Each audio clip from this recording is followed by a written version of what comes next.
నిన్న back video స్టోరీలో పెడితే బ్రో మీ బ్యాక్ రొటీన్ వర్కౌట్ ఏంటిది బ్రో, మీ ప్లాన్ ఏంటిది బ్రో అని అడుగుతున్నారు. Welcome to episode 16 fitness and life style. So basic ఏంటంటే నేను బిగినర్స్కి ఒకటే చెప్తా, ఎప్పుడైనా మీరు రొటీన్స్ ఉంటాయి అనమాట, ఆ రొటీన్ పర్ఫెక్ట్ అవ్వాలి.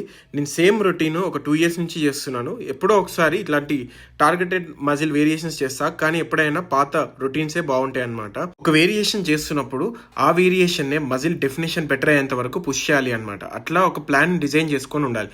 అంతేగాని ప్రతి జిమ్ లో ఒక జిమ్మేట్ ఉంటాడు, అరే లాస్ట్ టైం ఇదే చేసినాం కదా ఈసారి మారుద్దాము అని చెప్పి. అలా కాకుండా రొటీన్ నే బాగా పుష్ చేయడానికి ట్రై చేయండి, ఫెయిల్యూర్ హిట్ చేయడానికి ట్రై చేయండి, ప్రోగ్రెసివ్ ఓవర్లోడ్ చేయండి. నేనేం చెప్తా అంటే స్టడీస్ ఏం చెప్తున్నాయి మనకి, ఇక్కడ చూడండి మీరు, నేను చదివే స్టడీస్ లో అన్ని రొటీన్ వర్కౌట్స్ చూపిస్తారనమాట. వాళ్ళు ఎక్కువ ఎక్కడ పడుతుంది మజిల్, ఎలా బిల్డ్ చేయొచ్చు, ఏం చేయొచ్చు, మజిల్ ఎలా మంచి ఎనాటమీ అనేది చూపిస్తారనమాట. అది గైస్ మీ డౌట్ క్లియర్ అయిందని నేను అనుకుంటున్నాను. అండ్ మన చేతితో మనం వండుకొని తింటే ఆ మజానే వేరు ఉంటుంది. పోస్ట్ వర్కౌట్ ఇంట్లో ఎవరు లేరు, హాయిగా కుక్ చేసుకున్నా. అండ్ మధ్యాహ్నం మా మమ్మీ డైట్ చేయమంటే పన్నీర్ మసాలా వేసి ఇచ్చింది అండ్ మంచిగా ఉండే టేస్ట్. అంతే గైస్, ఈ వీడియోస్ తో చాలా నేర్చుకుంటున్నారు అనుకుంటున్నాను. తిరిగి మళ్ళీ ఎపిసోడ్ లో కలుసుకున్నాను. Until then take care.